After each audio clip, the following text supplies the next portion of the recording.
Hey, what's up guys? It's Mario, come back to talk about fantasy football again. So, for this video, what I'm doing is I'm doing a follow-up to the previous video of Week 1 start sits with some specific fan-related questions to their rosters. I'm going to go ahead and answer on the show and then kind of talk about some other comparisons of who to start, who to sit from different questions that I've looked up in other forums online. So, what we're going to do from here is I'm going to kind of go into that. But first, I'm going to break some important Darth Helmet news that just continues to come up out of seemingly nowhere, and this is pretty important stuff here. So I'll kind of get into that because there's a lot of implications.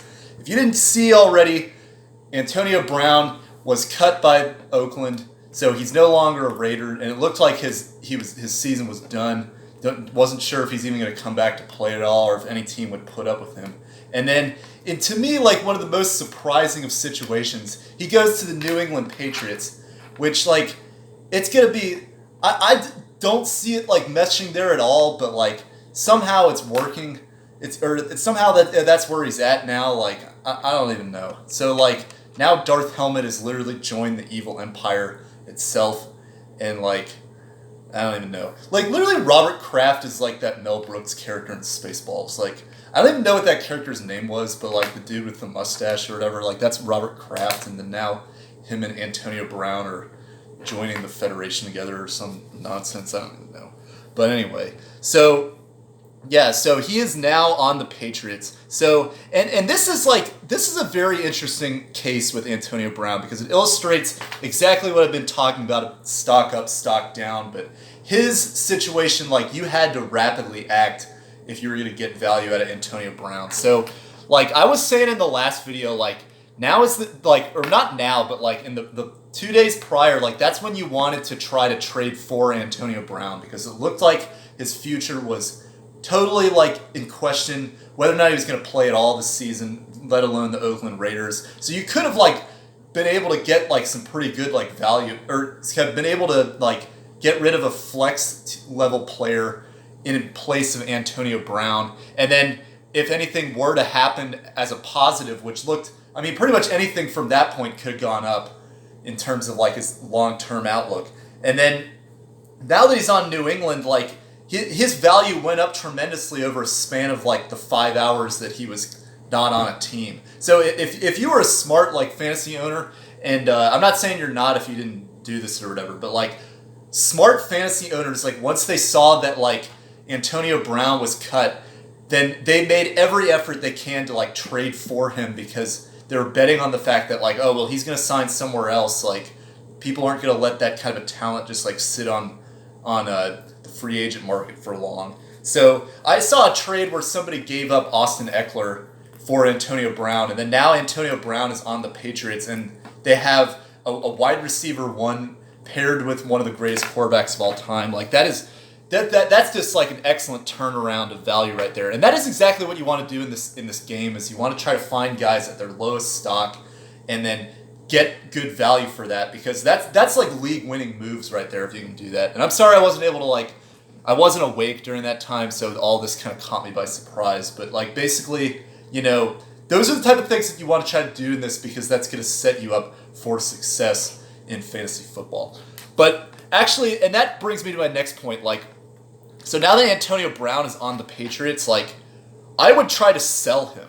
And the reason why I'm saying that is because, like, he's not going to get the New England is still a system. They're still going to give Julian Edelman his share. They're still going to incorporate different kind of pass plays with James White, Rex Burkhead, things like that are like, because it's Bill Belichick. So I don't think Antonio Brown is going to be as good as he was in Pittsburgh, just simply because like that's a different offensive system. And I think that's going to be a rude awakening for Brown as well, which I don't think he even really realizes because he's just too obsessed with himself. But like, so if you have Antonio Brown, like now that he's on the Patriots, I would try to trade him away, if that makes sense, because I don't think he's going to actually live up to that value of what he's been doing with them. So I think it downgrades everybody in New England, though, because Antonio Brown is their best talented receiver. So, Josh Gordon now, he has questions about him. Like, especially, like, I wasn't very high on him anyway because of all the like, he's coming back from his suspension and, like, what is he going to look like after that? Julian Edelman, who like I was the highest on of the Patriots, but like, you know, Antonio Brown is a good PPR short play receiver as well. So how many targets is Edelman going to get now? Like James White, who's kind of been like a pass catching running back, like what's he going to look like? So there's so many questions there with that roster. Like I think that like the Patriots players stock is all like pretty high right now before week 1. Like try to trade them away if you can, because I think that like somebody's gonna significantly like lose their targets in this offense, but I don't know who it is yet. But yeah, we'll see. So, but this first week, I highly doubt AB is going to play, but just keep an eye out for that long term as the season goes on. So, but don't forget about Oakland. So Oakland, outside of Antonio Brown, like they really did not have a lot to work with. Like their best receiver, Tyrell Williams, who is actually on waivers in a lot of leagues that I'm looking at. Like you have to pick this guy up if he's available, because that is the other than him, they have a lot of very like mediocre receivers or rookies that are still trying to prove themselves. So Tyrell Williams is the most proven of them, but he's a risk as well because he's more of like a deep threat guy that like only really puts up production if he gets a long touchdown. So that's risky, but like this is the only receiver that's really had a proven track record in the NFL now on that team. But still, like you got to pick him up if he's on waivers. Another guy is Darren Waller, a tight end for Oakland, who's kind of filling in for that Jared Cook role when he went to New Orleans. But this guy gets a significant uptick as well because Derek Carr is going to have to throw to somebody. And especially now that these guys are going to be willing to blitz him more often because they don't have like Antonio Brown as their deep threat anymore. Like I expect a lot of checkdowns to Darren Waller. You know, maybe even Jalen Richard, but if he might be available as well. But, you know, take a look at some of these Oakland players as well that I mentioned there, because they could actually have a lot of value against this Broncos defense, because Oakland's going to be down in this game probably. They're going to be thrown a lot trying to catch up. So, you know, don't forget about the fallout of losing AB in addition to what New England could get for him. So, anyway. So, long little tirade there, but it's pretty important because that's going to significantly impact things before this week 1. But let's get over to the questions from the viewers, and we'll go forward from there. So Nathan had a question about who to start and sit among his receivers in his flex position. So wide receiver 1, he pretty much had set because he had Kenny Golladay. I agree with that. And then wide receiver 2, he was debating between Sterling Shepard, Josh Gordon, Dante Moncrief, and then he needs to fill a flex as well among Gordon, Moncrief, Shepard, and Devin Singletary. So, and my recommendation there is you start Sterling Shepard because Giants are going to be down in that game. They don't really have a whole lot of proven receiving targets other than Evan Ingram and Saquon in the flat. But I still like Sterling Shepard because they're going to be behind, and they're going to have to be throwing downfield to play catch-up. I think Sterling Shepard is going to get a lot of targets. He's probably the most likely candidate to get a touchdown of those that are on the Giants' receiving core. So I still really like him, even though that isn't exactly, you know, the model offense. But it's just because there's not a lot of receiving options there. Other than that, I would still go Sterling Shepard. Josh Gordon, I would actually not play, and that even is without Antonio Brown playing, because I don't know what Josh Gordon's going to look like coming off that suspension, like I said. I'd rather, you know, he's been recently reinstated mid-preseason. Like, I'm still trying to figure out, like, what he's going to look like this first week. I don't feel confident starting him. And then Devin Singletary, same thing, because he hasn't actually seen NFL regular season defenses yet, so I would rather leave him on the bench for now. But what I told Nathan, and I had a conversation about this with him, is that like he had both Justin Jackson and Tyrell Williams on his waivers. I recommended that he pick both of them up if he has space, because Justin Jackson, like a lot of people are talking about Austin Eckler, and yes, I get his hype, but Austin Eckler is primarily a third down change of pace back.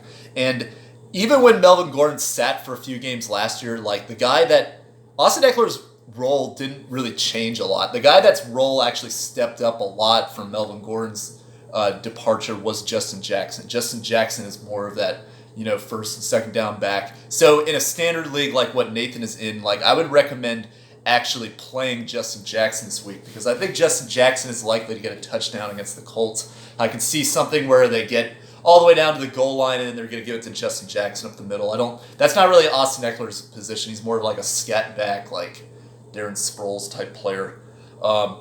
And so, yeah, I would go to Justin Jackson at the flex if you pick him up. Another player that I would consider in the flex as well, even over Moncrief, is Tyrell Williams for the reasons I just talked about with Oakland Raiders. But just understand that, like, there's potential risk there. So I would do that if you're in a position only really when you're down to your opponent by a lot, not necessarily when you're ahead or when you're neck and neck with each other. So that leads us to the next fan. Chrissy had a question about which receivers to start. She currently has Robert Woods and Calvin Ridley in the receiver positions, and she was wondering if she should potentially move Nelson Aguilar or Sanu in there because started Aaron Rodgers and kind of fell a little bit behind in the first matchup. So what I would recommend is, like, this is a situation where I would see if Tyrell Williams is there. I would still go with Woods and Ridley because I think that those two are more consistent plays for this week. Even Ridley with a Minnesota defense that's tough. But if you have like a flex spot that's open and you're trying to pick between Aguilar and Sanu, like, see if Tyrell Williams is there or if Darren Waller is there and try to play them in that flex position, because Oakland is going to be down, and you know, when you're already like down to your opponent like that and you're trying to play catch up, like, you're going to try to hit the home run, get like a player that's going to potentially explode for you, because you're going to need that if you're going to want to win coming from behind. And then worst case, like, this is week 1, so if, let's say that like you put Tyrell Williams in there, best case scenario, you know, 2 long bomb touchdowns, he gets like 20 points and then you win. So that's a risk that'll happen, but that'll give you the win. But let's say that, like, worst case scenario happens and he doesn't get any targets downfield because Derek Carr is getting sacked nonstop, just playing like Derek Carr from 2018 type quality. And Tyrell Williams gives you 0 points. Well, then at least in that case, like, because it's week 1, it's only 1 game, and then going into the next week, then you'll likely have the higher waiver position. So that way you get like one of the next waiver wires you get one of the top picks coming out of waivers. That'll help you for that next week. So even if you do lose on these risky plays like that, then it'll set you up for success in the next week by having first dibs on the guys on waivers. So remember, because this is a situation where you're trying to play for the win, you're not necessarily trying to play for modest production, which is kind of what Sanu would give you in that case. So hope that answered your question. So the next fan who had a question is Logan. Logan is trying to pick between quarterbacks. Matt Ryan, once again, playing that Minnesota defense, which is pretty tough, versus Sam Darnold, who's playing the Bills. So you start Matt Ryan there because Matt Ryan is an elite quarterback, and even though that's not a great matchup, you still go with that because of the potential for touchdowns. Whereas Darnold, potentially without Robbie Anderson, I don't like Sam Darnold all this week. But I would actually, in that same game, possibly consider Josh Allen over Matt Ryan, because Josh Allen, you know, that guy is more of a rushing threat. I think that, so there's more like rush yard potential you can get there. The other thing is that the Jets have a lot of defensive injuries, so like I see a situation where, you know, Allen could actually like throw a couple touchdowns there because they're not exactly the healthiest right now. I don't think the Jets are going to have a great outlook in that game, so I could see like Josh Allen potentially being a better play over Matt Ryan because of those rush yards. But I would generally go with Matt Ryan as your quarterback, even in these tough matchups, because he's a guy that is one of the top 10 quarterbacks in this league, and he's a guy that you take up high in the draft for a reason. But maybe this is one of those weeks where you might want to consider somebody like Josh Allen if he's there. So anyway, the next question is from Audie, who asked if Njoku was a bad start at tight end and if he should consider another tight end. So this is a tricky one because David Njoku is dealing with the preseason injury. Not exactly the healthiest right now. And he's got a kind of a tough matchup against Tennessee, which is an underrated defense. But basically the problem with tight ends in the NFL is that, like, they're all pretty inconsistent. There's not really a lot that you can rely on. And the thing is that Njoku is one of those young tight ends who has the potential to be one of those guys eventually, like Travis Kelce or Zach Ertz or something like that. But so, I mean, you have to take your chances with Njoku when you can, is the unfortunate reality of it. But then again, like, there's plays that I like over David Njoku. Like, once again, Darren Waller that I mentioned from Oakland. I think if you can get him off waivers, I would play him. Maybe if you have somebody like Austin Hooper available, because Minnesota, even though they're a good defense against receivers and running backs, they tend to struggle against tight ends. But I mean, Hooper is usually on most lineups. I mean, if you really want to throw in a curveball, you can go Will Disley against the Bengals, but I would only do that if you're down by a lot and you're looking for a potential home run play. And Njoku, like, I think is going to give you at least a baseline production that's around average for tight ends. So I would generally stick with Njoku if you can't land any of those options, or if you're in a position where you're pretty close with your opponent, because ultimately he's going to give you probably about the same amount of points that your opponent is, unless he has like Kelce or Ertz or something, or Kittle. So anyway, so yeah, that's my fan questions among the group. And once again, like, if you have comments like that, I'll try to answer that leading into the Sunday morning. So that way you can have it answered before game day and you know what to do. So yeah, and now I'm going to get to some other questions that I saw on online forums and kind of for points of discussion about who to start and sit.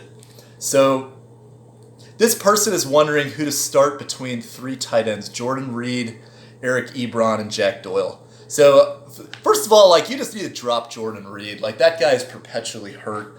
Just like, he shouldn't be rostered at all, in my opinion.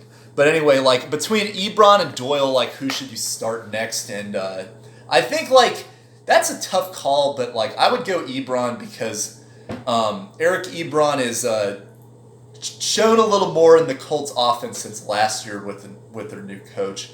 And I think there's a better chance that Ebron gets a touchdown than Doyle. So I would go with Ebron personally, but that's not a great play even because the Chargers are a pretty good defense. So, yeah. That was what I would do among those tight end options. So another question: Marquise Goodwin or Miles Sanders in PPR? So, and this is a good one because, like, Marquise Goodwin is another player. Like, this is another opportunity, Chrissy, if you have this guy on your bench, you're looking for a home run. Like, Marquise Goodwin is he's a guy that's almost certainly on waivers for the San Francisco 49ers. He has great rapport with Jimmy Garoppolo, but he was dealing with injuries last year. So was Garoppolo. They had really good connection back in 2017 after Garoppolo was traded to the Niners. But a lot of people, like, kind of have forgotten about that. But Marquise Goodwin is a potential play that I like a lot for this week, going up against a Bucs defense that is notoriously terrible. So I would like Marquise Goodwin easily over Miles Sanders, who's going to be stuck in a committee backfield with the Eagles against a Washington defense that is underrated. So yeah, Marquise Goodwin all the way in that situation, especially in PPR. Quarterback question here: Cam or Big Ben? And I would typically go Cam Newton, but the fact that he's going up against the Rams, he's dealing with a sprained ankle, which, like, we don't know if he's 100%. I would go Big Ben because I think that Big Ben has a better upside against the Patriots defense, which I could see struggling a little bit this first game. Cam, that's a little bit risky. I'd rather sit him for that week. All right, PPR question here at the flex. If it's between Austin Eckler, Curtis Samuel, or Duke Johnson. And so Curtis Samuel, no. It's between Eckler and Duke Johnson. And I would personally, like, a lot of people are very high on Eckler, but in a PPR like this, like, I would actually recommend Duke Johnson because I think that the Texans are going to be down. That game I see as more of a shootout than the Colts-Chargers game. I think that one could be actually very low scoring. I think the Texans and Saints game is going to be a shootout, though. Duke Johnson I see catching a lot of backfield passes out of the screen or something along those lines because they're going to just blitz Watson nonstop since they don't really have a running threat right now, unless you consider Carlos Hyde a running threat. So Duke Johnson, but it is very close, and I still think that Eckler is also a great play as well. I just like Duke Johnson a little more for this week. Half-point PPR, Josh Gordon, Matt Breida, or Miles Sanders. And that's, man, I don't really like any of those options. But, like, among those, like, I would go with Matt Breida because I think that against the Buccaneers defense, I could see Breida actually getting a good share of rush yards and potential for a touchdown. Miles Sanders, I would almost never start just as just putting that out there. Josh Gordon, I would consider in some situations. So I'd do Gordon next after Breida, but Matt Breida, I'd probably go with that situation, but not the most confidently. All right, Mike Williams or DJ Moore. Format wasn't specified, but I think like I would go Mike Williams because DJ Moore. Well, in standard, I would go Mike Williams, and then in PPR, I'd probably go DJ Moore. But Mike Williams, I see more likely to get a touchdown in that game. DJ Moore has a tough matchup against the Rams, but I do see him potentially catching a lot of passes that could help him. I just have a hard time seeing the Panthers putting up a good offensive game against the Rams. I think that could potentially be a blowout. So yeah, Sony Michel or Duke Johnson. So once again, like, you almost never start New England running backs, in my opinion, unless it's James White in PPR. I would leave Sony Michel out and go with Duke Johnson in this game. Receiving questions. So two Williams, Tyrell Williams, who I've talked about a lot, Mike Williams, and Sammy Watkins. Format not specified, but I would go in, like, among these receivers, I like Tyrell Williams the most just because of the target volume that he's going to be getting. In standard, I'd go Tyrell Williams. I might go Mike Williams in PPR, but I still like Tyrell Williams just because Mike Williams, I see a lot of catches from Keenan Allen, Austin Eckler, Hunter Henry, stuff like that. So I would rather go Tyrell Williams in those situations. And Sammy Watkins, I would just not start because I honestly think that McCole Hardman might have a better game than Sammy Watkins. Just saying. So I would leave Sammy Watkins on your bench and see how that develops. All right. Another question. So this guy is picking between T.Y. Hilton and Alshon Jeffrey, and he has Carson Wentz as his quarterback. So that is a tough one because, you know, the benefit of the stack is that when it works, it really helps you. But when it doesn't work, like, it really can hurt you a lot. And they're playing the Redskins, which, you know, Josh Norman, good cornerback, like, he might match up against Jeffrey and he might shut him down. But T.Y. Hilton is also questionable too because of the fact that, you know, like, what is he going to look like now with Jacoby Brissett at quarterback? So for this question, like, what I would do is I'd wait until you get to that 4 p.m. game slate, and then, well, I think the Redskins-Eagles are actually 1 p.m. now that I think about it. But, you know, like, if you're favored to win that game, I would go T.Y. Hilton, actually, because you want to try to give yourself different options in both games in case the game script goes badly in one or the other. But if you're down, I think you want to rely on that stack to potentially make up some points for you. So I would start Hilton in that situation, very slightly over Jeffrey. But Jeffrey go if you're behind and you're the underdog. Half-point PPR, question between Chris Godwin and Austin Eckler. So if it was full, I might consider Austin Eckler, but Godwin going up against the Niners, I really like that matchup a lot. Especially, like, since Richard Sherman might draw Mike Evans, that could potentially limit Mike Evans, and then Godwin's field could be opened up for him. I see Chris Godwin having a better game than Austin Eckler, so I would recommend him in that situation. But if it's full PPR, maybe consider Eckler. Another flex question, Marvin Jones and Tevin Coleman. I would go Marvin Jones because Tevin Coleman, again, is going to be splitting the backfield. And yes, Bucs are not a good rush defense, but, like, I could also see Matt Breida getting work. Maybe even Raheem Mostert, too, who nobody's got on their roster. So I would like to see what happens with Tevin Coleman before I put him in there. Marvin Jones, I think, might be a better play. So this is a flex question in half-point PPR between Calvin Ridley, Tevin Coleman, Curtis Samuel, and DK Metcalf. So Ridley is a very consistent play. I don't really see him exploding, but I don't see him having a bust game either. So I think if you're ahead, I would go Calvin Ridley. If you're behind, I think that like what you would want to try to do is maybe rely on Tevin Coleman, that he could get the majority of the backfield share, break free for a few touchdowns against the Buccaneers' porous defense. But I mean, I've still the least uncertainty of any of those players is Calvin Ridley, and I would most likely go with him, bearing some other situation. Like, let's say your opponent also has Matt Ryan as his quarterback or something to that effect. So you want to try to put some of those things into consideration, like what your opponent has available, because then that really can dictate like which players you want to play. So let's say in that situation, like you have Calvin Ridley, your opponent has Matt Ryan.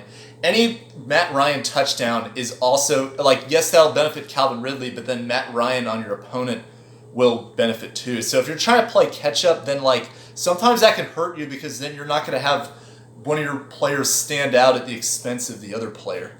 Whereas, like, let's say you have Minnesota defense against Matt Ryan, and like Matt Ryan, let's say he throws a lot of interceptions and a pick six. Well, then if you have the defense of Minnesota, then like you're going to catch up to your opponent then, because Matt Ryan could have a dud, and the guy he's going up against, Minnesota defense, is going to score a lot of points. So, like, try to think about those things as well, because, like, if you're banking on a particular game script to happen for you to win, then, like, you might as well set up as many situations as you can for that to actually occur and benefit you against your opponent. So let me know if you have questions about how that, like, some things you could do there. A receiver question: Tyler Boyd or Amari Cooper? So I would go Tyler Boyd. I think even if Amari Cooper is fully healthy and able to go, I think that like most likely in this game, the Bengals are going to be down. They're going to get like their tails whipped by the Seahawks. But I think that like without AJ Green, I see Andy Dalton just throwing a ton to Tyler Boyd, trying to play catch up. Whereas Amari Cooper, the opposite I think will happen, where the Giants will be ahead. They're going to probably just run the ball more towards the end of the game. Amari Cooper, especially since he had a heel injury in the preseason, maybe he doesn't have a great first game. Tyler Boyd, I think, is a better play for week 1. We were talking about Matt Ryan a minute ago. Would you start him or Jameis Winston? I would actually probably in this case take Jameis Winston because of that defensive matchup against the Minnesota Vikings. But, you know, understand that Winston is another one of those guys that, like, he's either boom or bust, and he could potentially just have an awful, like, 3 interception, 0 touchdown game, because he seems to do that at least 2 or 3 times a year. Just saying. All right, a couple other ones to get through here. So Rashad Penny or Robbie Anderson? Robbie in a half-point PPR. I don't really like either of these plays for this week, but Robbie Anderson is coming off an injury. He's got a calf injury. It's questionable if he'll play. I think you got to go Rashad Penny, because the Seahawks, like, they could be up by so much that they're putting in their second team. Maybe they give Rashad Penny the ball and he breaks through for a touchdown. I think that's more likely than Robbie Anderson putting up a good game against a tough Bills defense. So, another one, Rashad Penny or Latavius Murray. This guy also has Kamara. Like, same thing. You're trying to set yourself up for, like, specific outcomes. Like, you're not trying to, or most likely outcomes. You're not trying to set yourself up, like, in a position where you have multiple players on the same team, because then one player could have a really good game, one player could have a really bad game. So you play Kamara and Murray, like, you're banking on the fact that, like, Kamara is going to get touchdowns and Latavius Murray is going to get touchdowns. But then you're not factoring in, like, this team also has Michael Thomas. This team also has, like, Jared Cook. They could throw touchdowns too. Like, I'd just stay away from that and go Rashad Penny, even if there's a smaller chance that he'll get touches in that game as the second back. But yeah, just don't put yourself in situations where it could cost you, especially if you're neck and neck with your opponent. If you were behind and you wanted to try to catch up with multiple touchdowns with Murray and Kamara, that might be a consideration. But in general, I would go Rashad Penny. Wide receiver 2. Do you start Jarvis Landry, Marvin Jones, or Will Fuller.